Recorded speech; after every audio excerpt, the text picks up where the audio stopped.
반갑습니다. 오늘도 하나님 앞에 이처럼 예배드리고 또한 하나님 앞에 감사와 기쁨으로 우리가 산제사를 드릴 수 있는 하나님의 백성이 됨을 또한 감사를 드립니다. 어제 유시웅 목사님 장라 예배에 다녀왔습니다.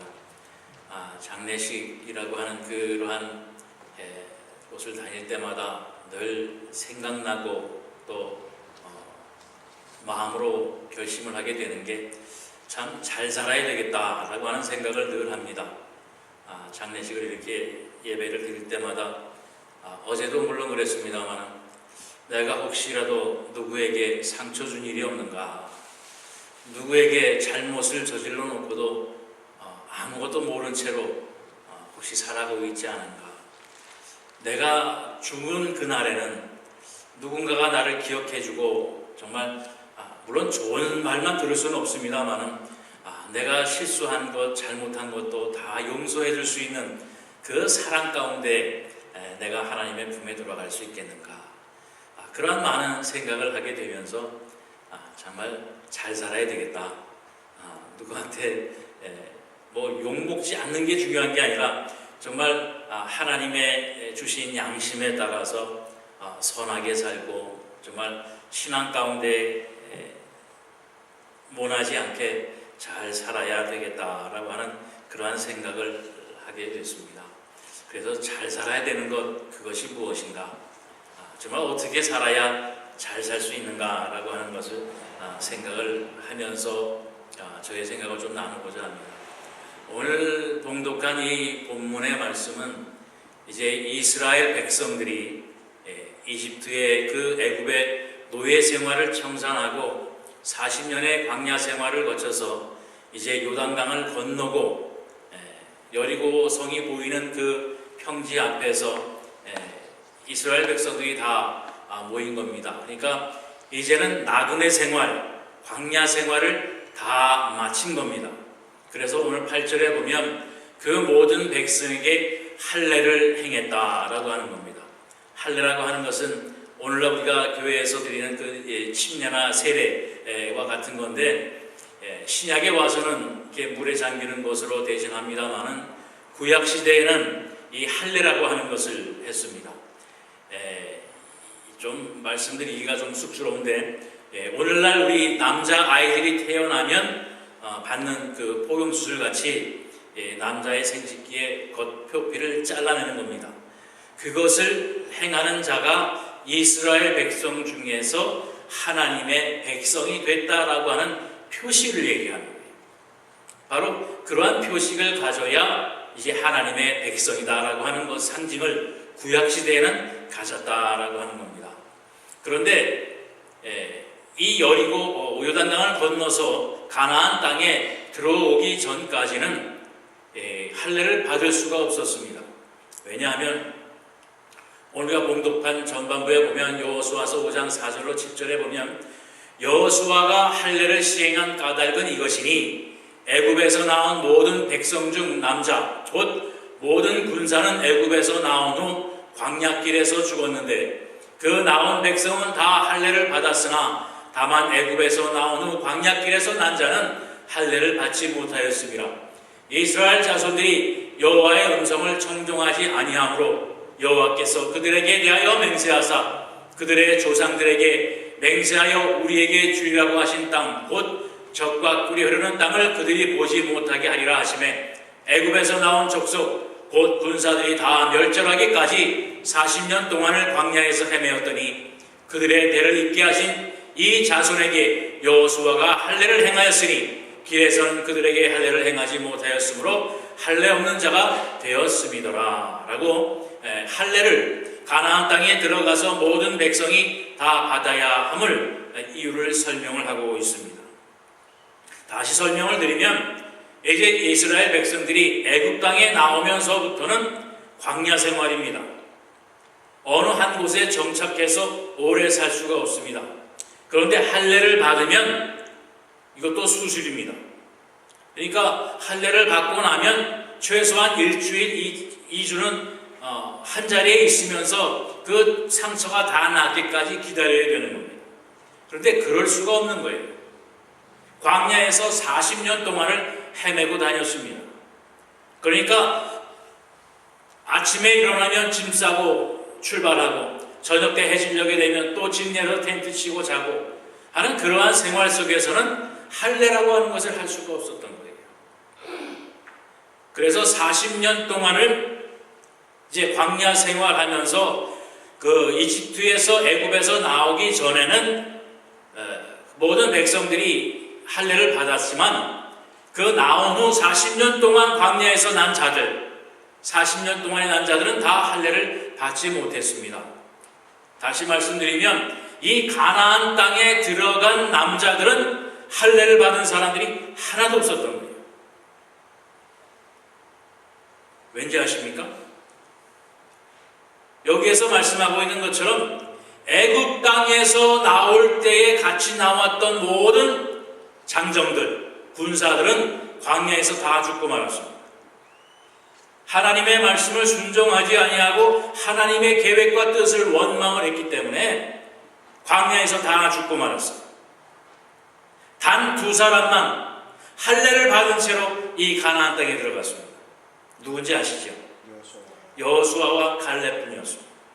나머지 모든 장정들은 할례를 받지 못한 채로 이 가나안 땅에 들어간 겁니다. 그리고 가나안 땅에 들어가자마자 이 할례와 유월절을 지켜야 했던 이유는 이제 가나안 땅에는 많은 가나안 민족들이 있습니다. 그들은 이방인입니다. 그들을 물리치고 그들의 땅을 차지해야 할 이스라엘 민족입니다. 그들과 다름을, 그들과의 구별을 하나님께서는 이 이스라엘 민족이 해야 함을 보여주고 있는 것입니다. 그래서 가나안 땅에 들어가자마자 할례를 행하고 유월절을 지내는 그러한 일을 모든 민족이 하게 되는 겁니다. 바로 하나님의 백성, 하나님의 자녀임을 이 죄악된 세상, 하나님이 주신 땅이지만 거기에 있는 모든 악을 싸우고 물리치고 그 안에서 하나님의 백성 거룩한 민족임을 나타내기 위해서 할례를 행하게 했다라고 하는 사실입니다. 바로 오늘 우리가 드리는 이 성찬을 통해서도 이 죄악된 세상, 광야와 같은 세상 속에서 우리가 살지만 우리는 하나님의 자녀요, 하나님의 백성임을 오늘 우리가 나누는 이 성찬을 통해서도 우리 여러분이 함께 확증하며 또한 표식을 갖는 귀한 성찬의 시간이 되어지기를 바랍니다. 그리고 또 이 할례와 유월절을 전함으로 9절 말씀에 보면 여호와께서 여호수아에게 이르시되 내가 오늘 애굽의 수치를 너희에게서 떠나가겠다 하였으므로 그곳 이름을 오늘까지 길갈이라 하였다라고 말씀하고 있습니다. 그동안에 이집트에서 애굽에서 400년 동안의 노예살이로 살았습니다. 그리고 출애굽하고 나서 40년 동안 광야에서 나그네와 같은 삶을 살았다는 사실입니다. 노예와 나그네의 삶을 살았습니다. 누구에게도 내세울 수 없는 그러한 신분이지요. 종의 신분이었습니다. 나그네의 신분이었습니다. 그 모든 과거를 이제 다 지워주겠다. 이제 그 모든 과거를 다 잊게 해주고 이제 너희 인생의 주인공이 되게 해주시겠다라고 하는 하나님의 선언이요 선포이라라고 하는 말씀입니다. 이 그림을 보면 이제 애굽이라고 써있는 저것이 오늘날 이집트고 가나안이라고 저기 오른쪽 위에 부분에 보면 가나안이라고 있죠. 거기가 오늘날 이스라엘입니다. 바로 이스라엘 민족들이 저 애굽에서 가나안까지 나간 거예요. 거리를 보면 얼마 되지 않아요. 그런데 저 중간에서 이스라엘 민족이 40년을 헤매고 돌아다녔다는 얘기입니다. 애굽에서 가나안까지 거리는 640km 정도밖에 안 됩니다. 차로 운전하면 8시간이에요. 여기에서 운전하면 라스베가스 좀 종종 다니시는 분 계시지요? 여기서 운전해서 라스베가스 가는 그 길입니다. 그 거리를 40년을 걸려서 갔다는 얘기예요. 얼마나 수치스러운 일입니까? 그 안에서 출애굽했던 모든 사람들은 다 그 땅에서 죽고 마는 겁니다. 그 모든 기억을, 그 모든 아픔을 다 씻어주고 이제 인생의 주인공, 저 가나안 땅을 차지하는, 가나안 땅의 주인이 되는 그러한 하나님의 민족으로, 백성으로 삼아 주시겠다라고 하는 그 선언을 가나안 땅을 입성하게 될 때에 하나님께서 해 주시는 겁니다. 이제 과거의 모든 것을 다 지워주겠다라고 하는 거지요. 바로 그들이 가나안 땅을 들어오기 전까지의 땅은 저런 땅입니다. 저게 에드보산 시내산 있는 그 근처의 광야 땅이라고 해요. 저기 있는 사람들은 그 당시 구약시대 사람이 아니라 지금 성지순례 하는 사람들이 이제 저 광야를 한번 지나가 보는 그러한 체험을 하는 사진이라고 합니다. 여러분, 저런 땅을 40년을 살았다는 얘기예요.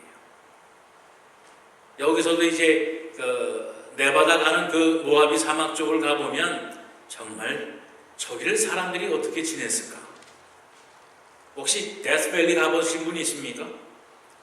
우리가 지금 여행으로 가면 야 신기하다 멋있다 하지만 차에서 내려서 1시간 견디기도 힘듭니다. 얼마나 뜨겁고 얼마나 메마르지 가만히 있어도 땀이 줄줄줄 납니다. 숨이 턱턱 막힙니다. 그런 땅을 40년 동안을 지내고 살았습니다. 그 땅을 걸었던 사람들이 이제 이러한 땅을 봤다고 생각을 해보세요. 갑자기 숲이 우거지고 물이 있고 하나님께서 그 민족들에게 이 땅을 주시면서 이제 이 땅의 주인공은 너희다 라고 선언하시는 순간입니다. 얼마나 대단하고 얼마나 기쁘고 얼마나 감사한 순간이었겠습니까? 그러니 고생 끝 행복 시작이라고 생각을 할 겁니다.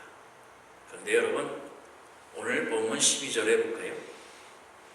또 그 땅의 소산물을 먹은 다음 날에 만나가 그쳤으니 이스라엘 사람들이 다시는 만나를 얻어먹지 못하였다 기록하고 있어요. 이스라엘 민족들이 아까 보신 그 광야 땅을 걸어오면서 무엇을 먹고 살았겠습니까? 그 이스라엘 민족이 광야를 40년 동안 다니는 그 인원수가 어린 자마도 거진 300만 명이 되는 사람들입니다. 그 사람들이 그 광야길을 걸어 다닐 때에 무엇으로 먹고 살았겠어요? 무엇을 먹고 살았는지 아시지요? 매일마다 하나님께서 만나를 주셨습니다. 밤에 이슬과 같이 만나가 땅에 잘 내리면 아침에 눈 떠서 밖에 나가면 이 만나가 온 땅에 하얗게 내려앉았고 모든 민족들은, 모든 하나님의 이스라엘 백성들은 그 만나를 긁어 모아서 하루치의 양식을 잡은 겁니다. 그것을 다 먹고 나면 그 다음 날에 또 아침에 그 만나가 땅 가득 안에 있어요.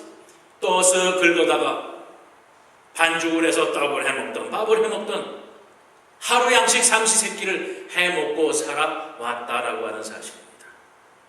그런데 가나안 땅에 들어와 보니 이제 만나를 주지 않는다는 겁니다. 그런데 아까 그림에서 봤던 것처럼 숲이 우거지고 먹을 것이 많을 것 같으니까 괜찮을 것 같지요. 여러분 생각해 보세요.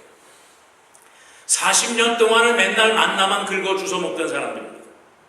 그리고 지금 가나안 땅에 들어간 사람들은 애굽 땅에서 이집트 땅에서 그들 먹을 것을 스스로 얻고 구하고 살았던 사람들이 아니에요. 매일같이 아침에 나가서 내린 만나를 주워 먹던 사람들입니다. 어떻게 다른 방식으로 다른 것을 먹어본 사람들이 아니에요. 그 사람들이 이제 가나안 땅에 들어가자마자 만나가 멈춰버린 겁니다. 이제는 밖에 나가도 긁어 모을 만나가 없는 거예요. 여러분, 이 혼돈을 어떻게 생각하세요? 그러니까 출애굽하자마자 태어난 아이가 이제 40살이 돼서 가나안 땅에 들어갑니다. 나이가 40이 돼서 가나안 땅에 들어가지만 그가 평생 해봤던 건 뭐냐면 아침에 일어나서 만나 긁어먹는 그것밖에 안 해봤어요. 그런데 그 만나가 이제 내리지 아니하고 자기가 알아서 먹을 것을 찾아야 되는 순간, 그게 고생끝 행복 시작일까요?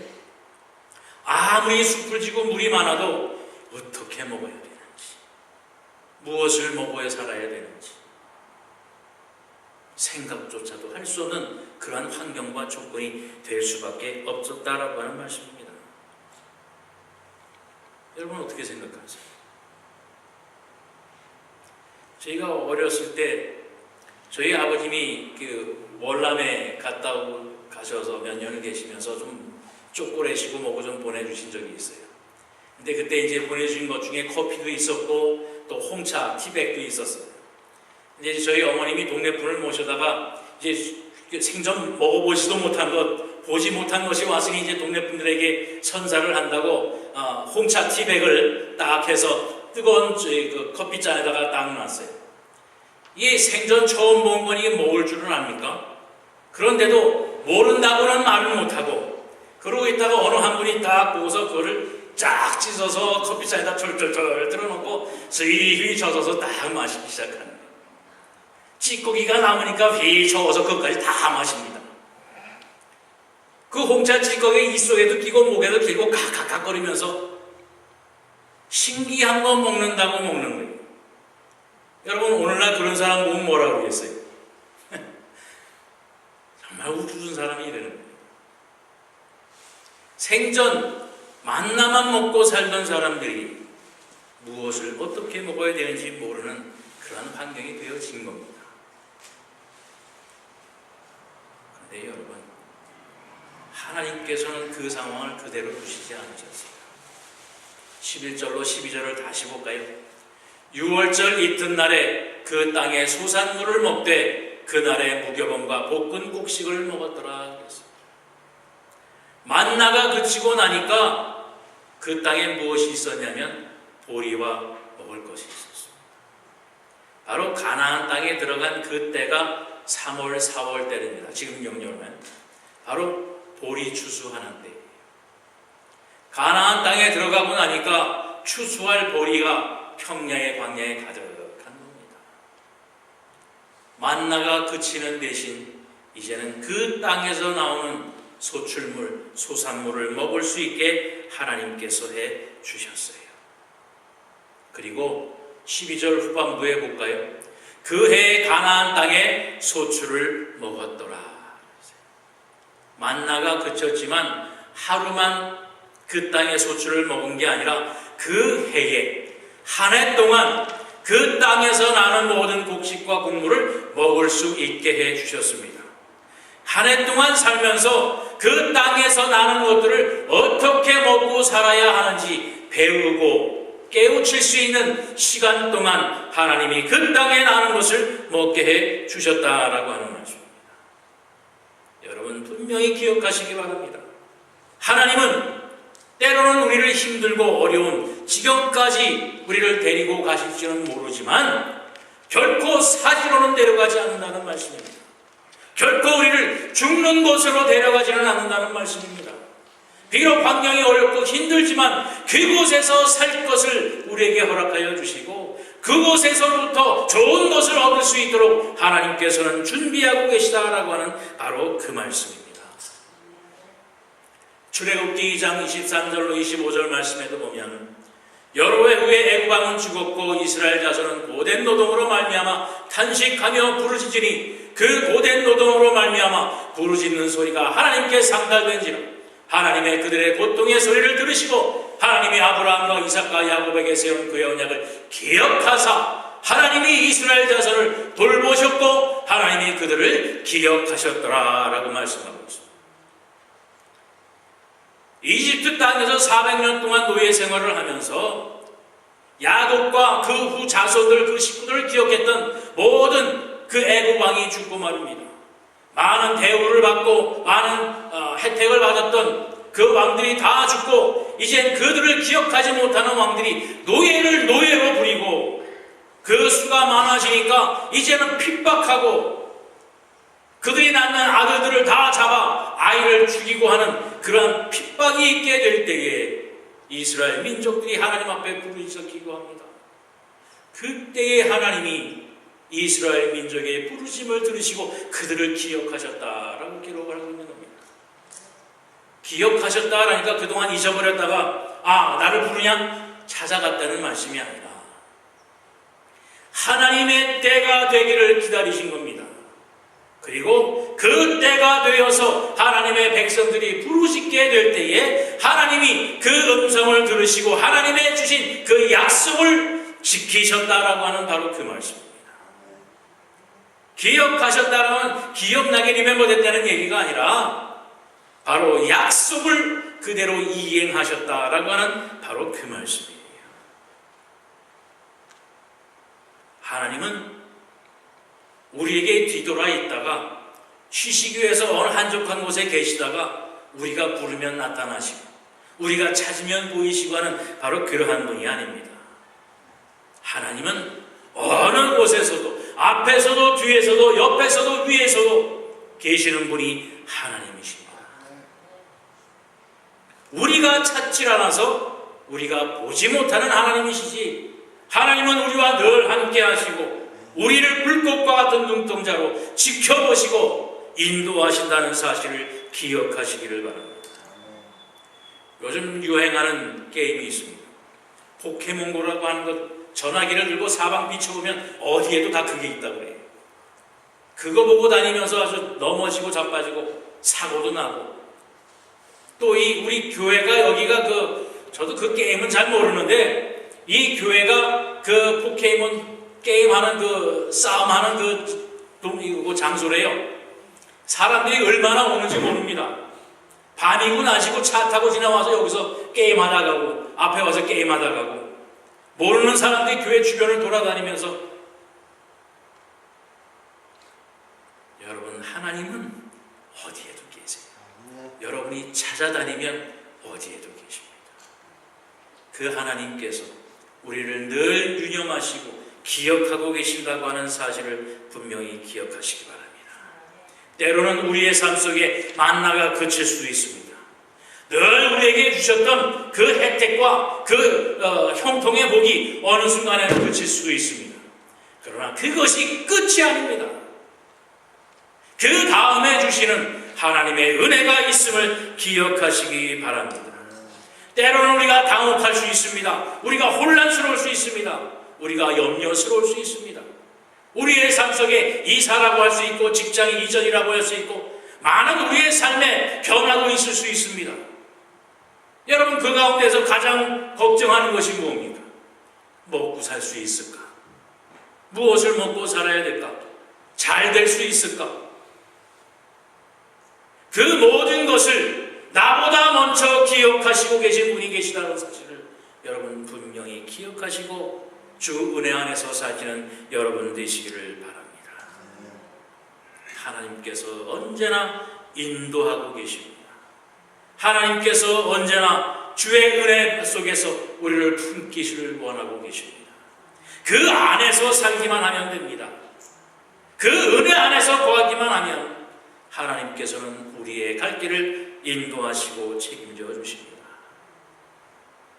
밖을 보면 더 좋은 것이 많은 것 같죠. 더 재미난 게 많은 것 같고 더 신기한 게 많은 것 같죠. 그러나 그 밖에 나가봤자 우리의 인생은 탕자와 같은 인생밖에 될 수 없습니다. 다 헛개비 같은 것이요, 다 신기루 같은 것이요, 그것을 쫓아가다 보면 내 모든 것을 다 탕진하고 남는 것은 내 몸뚱아리밖에 될 수밖에 없는 이 세상 인생인 것을 기억하시길 바랍니다. 신명기 1장 8절에 보면 하나님께서 늘 기억하고 계시는 것이 뭐냐면 내가 너희 조상 아브라함과 이삭과 야곱에게 맹세하여 그들과 그의 후손에게 주리라 한 땅이 너희 앞에 있으니 들어가서 그 땅을 차지할지니라. 하나님의 백성들에게 주신 약속입니다. 아브라함과 이삭과 야곱의 모든 후손들에게 주신 약속입니다. 가나안 땅 들어가는 것이 두렵고 무섭고 설레입니다. 그러나 그 땅은 하나님이 우리에게 주신, 우리가 차지할 땅입니다. 이미 우리에게 주신 땅이요, 우리가 들어가서 갖기만 하면 되는 바로 그 땅이라고 하는 말씀입니다. 이것이 우리에게 하나님께 주신 은혜입니다. 그 은혜 속에서 사시기만 하면 된답니다. 여러분, 우리가 나누는 오늘 이 성찬을 통해서 하나님이 우리를 자녀 삼으셨고 백성 삼으시는 표시가 여기 있습니다. 이스라엘 백성들이 할례를 받고 그 땅의 주인이 되었던 것처럼 오늘 우리가 나누는 이 성찬을 통해서 하나님의 자녀여 하나님의 백성임을 다시 한번 확증하고 이 죄 많은 세상 속에서 하나님의 자녀요 하나님의 백성으로 살아가시는 여러분 되시기 바랍니다. 오늘 본문 12절에 보면 그 땅의 소산물을 먹은 다음 날에 만나가 그쳤으니 이스라엘 사람들이 다시는 만나를 먹지 못했지만 그 해에 가나안 땅의 모든 소출을 먹었다라고 분명히 기억하고 있습니다. 여러분, 걱정하지 마십시오. 만나가 그쳐도 걱정하지 마세요. 그 땅에 우리가 먹을 소산물, 소출이 있습니다. 이 놀라운 은혜를 우리가 다시 한번 기억하면서 오늘 나누는 성찬을 통해 하나님의 자녀, 하나님의 백성임을 더욱더 기뻐하고 감사하며 이 세상 속에서 거룩하신 예수 그리스도의 백성임을 자랑스럽게 살아가는 여러분 되시기를 축원드립니다. 기도하겠습니다. 사랑해 주님, 감사합니다. 이 죄 많은 세상, 광야와 같은 세상을 지금까지 살아온 것 모든 것이 하나님의 은혜임을 다시 한번 기억하고 감사드립니다. 그러나 하나님, 만나가 비록 그칠지라도 이 땅에 하나님께서 예비하시고 허락하신 소산물과 소출이 있음을 발견하게 하시고 그것으로 인하여 또한 하나님 앞에 더욱더 크신 감사로 제단을 쌓아드리는 삶을 살긴 부족함 없는 우리 한년전에 사랑하는 성도들이 되게 하여 주시옵소서. 오늘도 이 성찬을 통하여 우리를 모든 죄악 가운데에서 하나님의 거룩한 백성으로 삼아주시고 또한 부활의 첫 열매가 되신 바로 그 소망을 우리와 함께 나눌 수 있도록 귀한 시간 허락하심을 아버지여 감사합니다. 우리가 하늘나라의 백성이며 거룩한 백성임을 다시 한번 확증하고 표징하는 이 성찬의 시간이 되게 하여 주시옵소서. 감사드리며 예수 그리스도의 이름 받들어 기도하옵나이다. 아멘.